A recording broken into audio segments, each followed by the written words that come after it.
The Washington Wizards and the Phoenix Suns here, and the Wizards win this one 128 to 107, a huge ball game. And the Wizards, they were up early in this one 59 to 24 and never looked back. So we'll go to the box score here, and for the Phoenix Suns, DeAndre Ayton, a mediocre game for him in this one. 24 minutes, 8 points, 6 rebounds, and an assist. 4 of 10 from the field. So Ayton this season, he's been an up-and-down player so far for fantasy owners.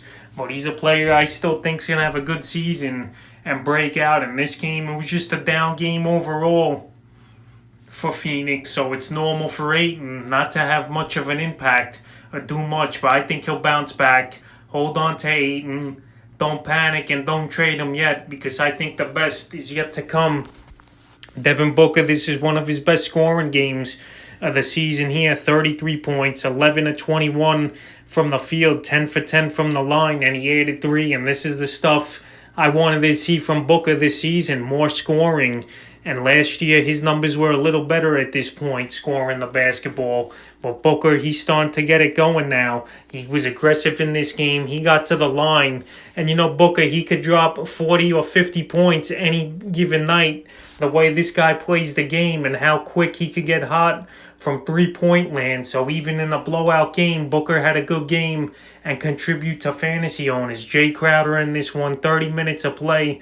2.6 rebounds, 2 assists, 1 of 5 from the field. So Jay Crowder, he's been inconsistent for fantasy owners and the Suns, but he's more of a defensive type of guy. They're not going to ask him to be one of the main leaders on this offense, and that's showing. And right now, in fantasy basketball, I know you need some other categories and stuff, but if Jay Crowder is going to be a guy who's only going to get 2 to 10 points each and every night, I don't think he's worth the roster spot in shallower leagues of 10 to 12 team leagues, because he's just not producing every night the points you want, and sometimes his stat lines are empty like they were here tonight. Mikal Bridges, another solid game for him. 14 points, 5 rebounds, 2 assists, 6 and 9 from the field. Then he added a 3. So Bridges, he's been a surprise this season in fantasy basketball, and he's ranked one of the highest players at the forward position, surprisingly. And Bridges, he's a player I've been saying for weeks to sell high, and I still stand by it. Once Booker really gets going and Chris Paul and Ayton, Bridges, his numbers are going to drop, and I don't think he's going to sustain the value he's been doing right now. Chris Paul in this one, he played 36 minutes, a big workload for him in a blowout loss here. 14 points, 5 rebounds, and a nice 11 assists. 5 of 10 from the field. So Chris Paul, he's been solid this season. His points per game have dropped off a little, but that's just because the other options here in this offense for the Phoenix Suns. But he's a good fantasy player and a great ball player is Chris Paul. Just the only thing with him is injury concerns each and every season. Dario Saric, 20 minutes off the bench, 13 points, 6 rebounds, 4 of 8 from the field, 1 for 4 from 3. So Saric, he's been starting to get it going of late, but right now I got to see more to have him on the radar in fantasy.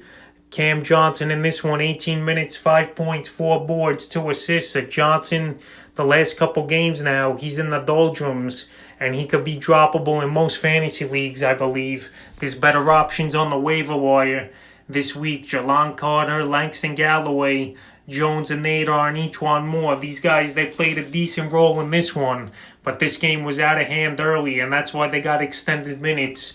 They don't have fantasy value. Now to the Wizard side of things. Robin Lopez, one of the pickups of the week, and I recommended him as a pickup at center. A great game for him.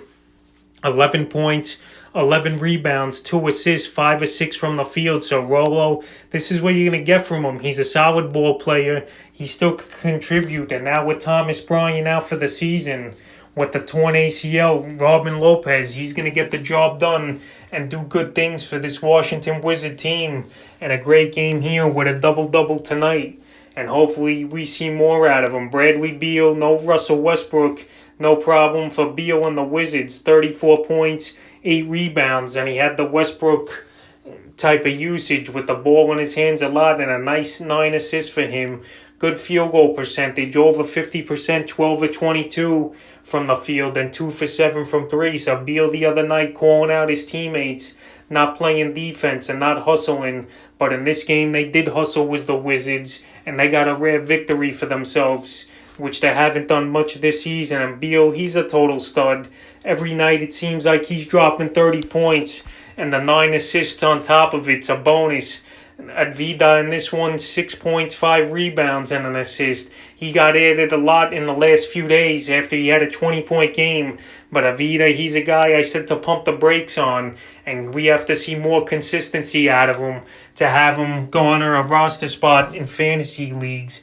And right now, he's just not consistent enough. Rui Hachimura, a decent game in this one. He almost had a double-double, 10 points, 9 boards, 3 dimes, 4 and 9 from the field. So Hachimura, he's going to be a decent player. He's going to have many similar stat lines to this over the course of the season, and I think he's valuable in 12 and 14 team leagues. Raul Neto, he's filling in for Westbrook, who's out for a week only supposedly with the left quad soreness. We'll see how long he's out. But once again, Westbrook down with injury. 16 points for Neto, 2 rebounds, 2 assists, 7 of 13 from the field, 2 for 6 from 3. So it was surprising to see Neto have 13 shot attempts, and he played pretty well. And he's a recommended pickup in deeper leagues because Westbrook, it don't sound like he'll be out for more than a week. Davis Bertans in this one, 24 minutes, 18 points, 2 rebounds, 2 assists. And Bertans did what he does best in this one. He added 6 threes, 6 for 10 from the field, and 6 for 9 from downtown. So this is what he's going to do. He's a stretch 4, stretch 5 here for Washington. And that's when he's going to give you 3-point shooting. He'll get a few boards here and there. And he's a guy that should be owned in most 12 and 14 team leagues. Mortis Wagner, he was a recommended pickup this week at the forward position. And he had a mediocre game in this one. 9 points, 6 rebounds, and an assist. 1 for 1 from downtown and 3 for 5 from 3. So Wagner, he played a decent amount of time, 22 minutes. But in this game, a couple other guys who don't really get playing time, like Irv Ishmit, Matthews, Bonga, and Gill played in this one. So I think Wagner, his playing time will be anywhere from 25 to 30 minutes in normal circumstances where the games are close. So Wagner, I recommended to pick him up in 12 and 14 team leagues because he's going to have a role, obviously, and he can help with rebounding and 3-point shooting. So that was the Phoenix Suns and the Washington Wizards box score and fantasy basketball recap.